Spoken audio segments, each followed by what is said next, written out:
Hello, नमस्ते, प्रणाम। जैसे संदीप भाई जी हैं, उन्होंने सच ही बोला है कि वो कभी नहीं रोए। और जो इंसान कभी नहीं रोया और पहली बार महंत स्वामी जी का सॉन्ग सुन के रोया, तो कितना ये अद्भुत है। तो देखो उसी को ही असली रोना कहते हैं। यानी भीतर तक जब बात छू जाती है ना, तब ही रोना आता है ना। यानी भगवान भीतर तक उनको छुए हैं, ये छोटी बात नहीं है। अनंत जन्मों की भटकन जो है ना, बंद हो गई अभी उनकी। उनका परम कल्याण हो गया, बात खत्म हो गई। अरे हमारे गुरु की दृष्टि में जो आ गया ना, उसका तो गया कल्याण, सब कुछ हो गया। याद रखना। तो बहुत अद्भुत बात हो गई। और कुछ कहना चाहते हैं? जी, क्योंकि बहुत लोगों को, भक्तों को ये लगता है, जो जुड़े हैं नहीं जुड़े हैं, कहीं कहीं संशय रहता है ना कि भगवान कहाँ है, कैसे हैं। तो यही था कि देखो, संदीप भाई जी ने महंत स्वामी जी से कभी बात नहीं की और सिर्फ आंखों को देखा है ना, और उनको देखकर फिर उनका सॉन्ग सुनकर रो रहे हैं। यानी ये अंदर का परिवर्तन है, और अंदर का परिवर्तन कोई कितना भी इंसान हो, अच्छा दुनिया का इंसान कोई कर ही नहीं सकता सिवाय परमात्मा के। तो इसलिए मेरा प्रश्न था कि लोगों का रहता है ना, भगवान कहाँ है, कैसे क्या है। बहुत से लोग आत्मिक स्थिति में उलझे हैं, या ये मेडिटेशन करो, ये करो, वो करो, लेकिन जो परमात्मा सत्य है ना, वो नजर नहीं आता है। शास्त्रों के अनुसार चल रहे हैं, क्योंकि सबसे बड़ा मतलब मैं भी पहली बार गई थी ना, तो मतलब आत्मिक स्थिति और सॉरी परमात्मा की तलाश थी, आपकी आज्ञा से गई थी। लेकिन मैं स्वामी जी को देखकर मेरी वो हालत थी कि मैं तो चिल्ला चिल्ला के रो रही थी। मतलब मुझे तो नहीं पता था कि वो कौन क्या है, सिर्फ आपने अपनी आज्ञा दी थी कि उनसे मिलना है। हाँ जी। तो ऐसा ही होता है। भीतर वाला पहचान जाता है, आपकी बुद्धि नहीं पहचानती। लेकिन भीतर वाले की बुद्धि जो है ना, यानी हमने कहा था ना कि मनुष्य की बुद्धि से परे की एक बुद्धि, वो बुद्धि पहचान जाती है। और तब यह घटना घटती है। ये ऐसा ही होता। मेरा एक और प्रश्न है। हम्म। जैसे मतलब सभी भक्त हैं भगवान के, जैसे और भी भक्त हैं, जैसे यहाँ जुड़े, फिर जुड़ने के बाद भी अगर उनको ये लगता है कि हमारे अंदर कुछ फीलिंग नहीं आ रही, तो इसका कारण क्या है? इसका कारण एक ही है। याद रखना, इसका कारण एक ही है कि हमने अपने भीतर के प्रेम को ढक के रख दिया है। कौन सी चीज से? तो बुद्धि, तर्क और झूठा ज्ञान, मान्यता है। इससे हमने ढक के रख दिया है भीतर से। और प्रेम ही, भक्ति ही वो दृष्टि है जिससे भगवान पहचान में आते हैं, देख पाते हो। यानी हमने अपनी आंखों को है ना, पहले तो बंद किया है, और उसके ऊपर रुमाल बांध दिया है, फिर अनंत और आवरण चढ़ा दिए। अब भगवान कहां से दिखेगा बताओ बाहर? तो ना बाहर दिखेगा ना भीतर दिखेगा। तो आंखों के ऊपर से आवरण तो हटाना पड़ेगा ना, और वो आवरण है हमारी कुबुद्धि, हमारे तर्क, हमारे विचार, और झूठी मान्यताएं और झूठा ज्ञान, जो बहुत सारे गुरुओं से इकट्ठा किया है ना ऐसा ज्ञान। उससे हमने अपने भीतर जो प्योरिटी थी ना, जो ओरिजिनल था, उसको ढक दिया। अब शरीर में आंख ओरिजिनल है क्या? नहीं, बताओ। जी। उसको सिर्फ बंद कर दो ना, तो कुछ भी नहीं दिखेगा। वैसे ही आवरण आ गया तो भगवान दिखेगा ही नहीं, कुछ अनुभूति नहीं होगी, कुछ भी नहीं। याद रख। और जिसको अनुभूति हो रही है ना, समझना कि उसके भीतर अभी भी कुछ जिंदा है। और जिसको अनुभूति नहीं हो रही है ना, उससे समझना कि उसके भीतर सारा कुछ मर गया है, या तो ढक गया है। तो अगर भगवान सामने है और अनुभूति नहीं हो रही ना, समझना गड़बड़ हमारे भीतर है। हम ऐसे हैं, देखो। परम नास्तिक, आपने आर के लक्ष्मण का नाम सुना होगा। हम्म। परम नास्तिक, times of India, Hindustan times या जो भी है, उसमें वो कार्टून बनाते थे। कार्टूनिस्ट, जिसका भी हो काट देना, कोई भी बड़ा हो, उसका कार्टून बना के उसको खराब तरीके से चित्रण करना, ये वैसा कार्टूनिस्ट। और एकदम नास्तिक, व्हील चेयर पे आए थे प्रमुख स्वामी जी महाराज को मिलने के लिए। उसके कमरे में गए, एक शब्द का कोई वार्तालाप नहीं। प्रमुख स्वामी जी महाराज की जो आंखें, उनकी आंखें तो ऐसी है ना, हमने देखी है। हमने उनकी आंखों में बहुत कुछ देखा, अनंत कोटि ब्रह्मांड, और उसमें अनंत कोटि जो रस, सब कुछ हमने देखा है। उनकी आंखें देखकर, उनका प्रेजेंस देखकर जो है ना, वो आर के लक्ष्मण फूट फूट कर रोए, जिंदगी में पहली बार बच्चे की तरह रोए, जोर जोर से। और वो परम आस्तिक बन गए। यानी ऐसा व्यक्ति जो भगवान में मानता ही नहीं था, सिर्फ हमारे गुरु के दर्शन मात्र से सारा कुछ हो गया। तो आप घर पे बैठे कुछ भी कितना भी कोशिश करो ना, कोई फर्क नहीं पड़ेगा, हमारे गुरु के दर्शन मात्र से सारा कुछ हो जाएगा। सत्पुरुष के दर्शन से ही सारा कुछ हो जाता है, याद रखना। और सत्पुरुष यहाँ एक मात्र है, अक्षर ब्रह्म। आप समझ रहे हो? जी। ये ऐसा है। हाँ जी, और कुछ कहना चाहते हैं? हाँ जी। इसका कारण एक ये भी तो हो सकता है ना कि लोग यहाँ पर आत्मिक स्थिति प्राप्त करने के लिए आते हो, सिर्फ उनको भगवान से कोई मतलब नहीं हो, तो उनको हाँ, आत्मिक स्थिति में ये भी होता है। यानी मैं क्या ढूंढ रहा हूँ, मैं भगवान को नहीं ढूंढ रहा हूँ, मैं मेरी स्थिति को ढूंढ रहा हूँ कि मेरा ये हो जाए, मेरा वो हो जाए। मैं भगवान को नहीं ढूंढ रहा हूँ, मैं मेरे अहंकार को पोषण करने के लिए भटक रहा हूँ। किसी से सुना है कि ऐसा करना, ऐसा करोगे, वैसा करोगे तो हो जाएगा, वैसा हो जाएगा, है ना। ये सारा कुछ झूठा ज्ञान सुन के हमने अलग अलग प्रकार की इमेज बना के रखी है कि अगर ये कर लूंगा ना तो कुछ ना कुछ मिल जाएगा, अगर कुंडलिनी जगा लूंगा ना तो कुछ ना कुछ बहुत बड़ा मिल जाएगा। ये सारी बहुत सारी मान्यता है, उस वजह से सारे लोग भटक रहे हैं। कोई भगवान के लिए नहीं भटक रहा है। कोई भगवान का असली खोजी जो है ना, वो नहीं है। भगवान का असली खोजी वही होता है जिसके भीतर सिर्फ और सिर्फ भगवान की तड़प होती है, और किसी की बात की भी नहीं। अरे स्थिति ये है, वो है, मेरा ये इतना तपस्या, ये वो सब कुछ, वो कुछ भी नहीं जानता। वो सिर्फ और सिर्फ कहाँ मुझे प्रगट परमात्मा मिल जाए, और उसे ही मिलता है और किसी को नहीं मिलता। जो सच्चा खोजी है ना, उसी को ही प्राप्त होता है, और किसी को प्राप्त नहीं होता, याद रखना। ये ऐसा है। तो जो साधना में उलझे है ना, उसको नहीं मिलेगा, दिखेगा भी नहीं, क्योंकि साधना के पर्दे लगे हुए हैं, तपस्या के पर्दे लगे हुए हैं, है ना। अलग अलग प्रकार के क्लासेस के पर्दे लगे हुए हैं। तो ऐसा है। और यहाँ तो ऐसा है ना कि आपने भी बोला, मैं स्वामी जी ने, कि पूरा शुद्ध करके ले जाएंगे, और जब तक शुद्ध नहीं होंगे तब तक वो कैसे होगा। क्योंकि आज भी मेरे साथ ऐसा हुआ था। वो तो मैं खुद, मतलब मैं प्रैक्टिकल करती हूँ तभी मैं दूसरों से बोलती हूँ कि एक बाल कहीं मेरे गर्दन पे अड़ा था, तो वो इतना चुभ रहा था, बार बार एक बाल मैं उसको ढूंढ नहीं पा रही थी। या दांत में एक कड़ भी फंस जाए ना तो कितना तकलीफ होती है, या आंख में एक बाल भी चिपक जाए पलक का, तो भी हम आंख में अच्छे से देख नहीं पाते हैं। तो हमारा तो आवरण है, अगर एक भी आवरण रह गया तो हम कैसे वहां पहुंचेंगे, पहुंच भी जाएंगे तो गिर भी जाएंगे। तो इसमें गुरु जी की क्या गलती है? तो ये तो हमारी कमी है ना, कि गुरु जी तो बोल रहे हैं कि स्व को साफ करो। तो बराबर। तो देखो, आप इतना बारीकी से अद्भुत चिंतन मनन कैसे कर लेते हो? कहाँ से सीखा ये सब कुछ?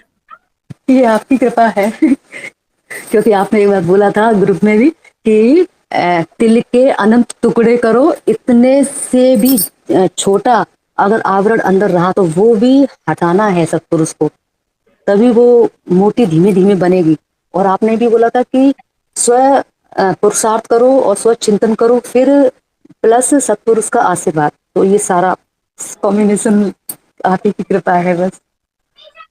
हाँ जी, मतलब आप जब पूछते हो प्रश्न तो बड़े इंटेलिजेंट वाले पूछते हो।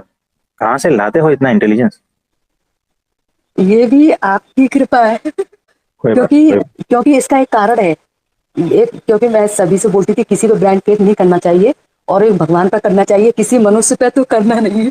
मेरा ये मतलब मान्यता थी, क्योंकि मुझे ये लगता था कि कलयुग में कोई नहीं है। उस समय जो रामचंद्र जी के इस टाइप के हुए थे, अब जब कलयुग में मुझे ऐसे मिले ना, तो वो ब्लाइंड फेथ में मना करती थी नहीं करना है। तो अब मैं अपने गुरु पे वो ब्लाइंड फेथ करती हूँ। तो इसलिए ये कृपा हो रही है कि अपने जो मैं बोलती थी ना उसका उल्टा हो गया, कि मैं ब्लाइंड फेथ करती हूँ भगवान पे। तो उसी का वो है, जितना हम विश्वास करेंगे ना तो। कोई बात नहीं, कोई बात नहीं। तो बहुत बहुत आशीर्वाद है आपको। और कुछ पूछना चाहते हैं? पूछू क्या? बस मैं, मेरा एक अंदर से वही शुभ भाव है जो आपका है। अब पता नहीं क्यों अंदर हो गया है कि भगवान जो भी यहाँ जाए बेचारा अपनी मान्यताओं के कारण और ये दोष बुद्धि के कारण भटके ना, ये मेरी आपसे प्रार्थना है। क्योंकि मैं भले ही मैंने कहीं गुरु नहीं बनाया है, लेकिन मैं भगवान के लिए बहुत बहुत इतना तड़पी हूँ ना कि ये तो आप ही जान सकते हैं, भगवान के अलावा मैं किसी को बता नहीं सकती हूँ। और इतना तड़पने के बाद अगर हमें प्रगट भगवान और सच्चे गुरु मिले ना, अगर कोई यहाँ से भटकता है ना, तो मुझे बड़ा वो लगता है कि ये कितने अनंत जन्मों तक भटकेगा। बस मेरी प्रार्थना है कि कोई यहाँ के भटके ना। हाँ जी। थैंक यू, बहुत बहुत आभार। हाँ जी, और किसी का कोई प्रश्न है तो बताइए। प्रणाम प्रभु जी। प्रणाम गुरु जी। हाँ जी, हाँ जी, प्रणाम, बोलिए बोलिए। गुरु जी, आपके चरणों में मेरी एक विनती थी। गुरु जी, आपके चरणों में मेरी विनती है। हाँ जी, बोलिए। गुरु जी, मेरी बहुत उत्कंठा है, अभिलाषा है कि मैं भी महंत स्वामी जी के दर्शन कर पाऊं। तो दिल्ली जब परंतु आएंगे ना, तब जाना है पक्का। मेरे घर वाले मेरे को इजाजत नहीं देते गुरु जी, ना ही कहीं निकलने देते हैं। तो देखो, आपके घर में आके दर्शन दे देंगे, हम भी साथ में रहेंगे, ठीक है। जी गुरु जी। कोई मेरे बात को तो यहाँ आने के लिए भी कहा, जब दिल्ली आएंगे तो कहा है कि एक ही दिन जाना और जाके तो वापिस आ जाना, और तुम ऐसे नहीं जा सकते, तुम्हें पता नहीं मर्यादाओं का। नहीं, बराबर तो बोल रहे हैं, आपकी फिक्र है इसीलिए तो बोल रहे हैं। गुरुजी, फिर मेरे को तो जी तो करता है ना कि मैं भी आ जाऊं। तो आप आ जाओ, कोई बात नहीं है। हाँ जी। है ना, तो घर परिवार वाले जो भी कोई रहेंगे तो हमसे बात करा देना, हम उनसे रिक्वेस्ट करेंगे। हाँ जी गुरुजी, वही छोड़ने आएंगे मेरे को अक्षरधाम में, और फिर रोज लेके जाएंगे और रोज के छोड़ के जाएंगे। कोई बात नहीं, बहुत बढ़िया। हाँ तो जी। आपके घर से कितना दूर है? मेरे घर से 1 घंटा ही लगता है गुरुजी। कोई बात नहीं, तो बहुत ही बढ़िया है, बहुत बढ़िया है। हम उनसे मिलेंगे, उनसे बात वे करेंगे, ठीक है। प्रेमानंद महाराज जी के अनन्य भगत हैं गुरुजी, वे उनको नहीं छोड़ते, तो मेरे को कोई बात नहीं। इसलिए कहते हैं। तो देखो, जो भक्त है ना वही भक्त को समझ पाता है, चाहे वो किसी का भी भक्त है ना। हाँ जी। तो भक्त ही है ना, भक्त एकमात्र भगवान के ही तो होते हैं, है ना। हाँ जी। तो बड़ी अद्भुत बात है, यानी भक्ति आपके घर में है, बहुत बढ़िया है। हाँ जी, ऐसे तो सारे ही करते हैं, ये बच्चे भी करते हैं, अब ये फिर भी उनकी ही करते हैं। कोई बात नहीं, कोई बात नहीं। पर मैं आपकी करती हूँ गुरुजी, मुझे तो तो आपका ही चाहिए। कोई बात नहीं, भगवान से हम प्रार्थना करते हैं आपके सारे शुभ संकल्प पूर्ण हो, और भगवान वो परिस्थिति निर्माण कर दे ताकि आप अच्छी तरह से भक्ति कर सको, है ना। जी गुरुजी। और परमात्मा की अनंत कृपा और प्रसन्नता पा सको, ऐसा भगवान सुगम कर देंगे, ठीक है। जी गुरुजी। तो बहुत बहुत आशीर्वाद है आपको। धन्यवाद गुरुजी, बहुत अच्छी बात। हाँ जी, हाँ जी। और किसी प्रणाम का गुरुजी। हाँ जी, प्रणाम। और किसी का कोई प्रश्न है तो बताइए। प्रणाम प्रभु जी। हाँ जी, प्रणाम, वॉइस। हाँ जी, जैसे आपने कहा कि हम मतलब सांसारिक गृहस्थ में हैं, नहीं तो हाँ आप हमेशा महंत स्वामी जी के साथ रहते। तो मुझे हाँ लगता है कि ग्रुप में जितनी भी हम लेडीज हैं, तो उनके हाँ। सब में भी यही भाव जाग रहे होंगे इस समय कि यदि हम गृहस्थ में ना होते, ये हमारे पर ना होता गृहस्थी का हिसाब, तो हम भी सारे आपके पास ही होते वहां बॉम्बे में। अरे ये नहीं, महास्वामी जी की बात कर रहा एक ही हूँ। बात है प्रभु जी। नहीं नहीं, महास्वामी जी जहाँ जहाँ जाते हैं। आपने दोपहर की क्लास में माना था ये बात, अब आप पलट नहीं सकते इस बात से। हमारा तो क्या है, हम तो लोटे जैसे हैं, कभी इधर लौट जाते हैं कभी उधर लौट जाते हैं, है ना। तो हमारा नहीं तो कोई भरोसा मत करना। नहीं, हमारे गुरु जी का भरोसा था। भरोसा। भरोसा तभी तो हमें आपसे मिलना हुआ, नहीं तो भटक ही तो रहे थे इधर उधर। कोई बात नहीं, कोई बात नहीं। नहीं तो कैसे मिलते आपसे। देखो, ये हमारे गुरु जी का संकल्प है, भगवान का संकल्प है, इसीलिए ये सारा कुछ हो रहा है। तो हम्म। आप बहुत बहुत आशीर्वाद है, ठीक है। हम्म। हाँ जी। और किसी का कोई प्रश्न है तो बताइए। नमस्ते प्रभु। हाँ जी, नमस्ते नमस्ते।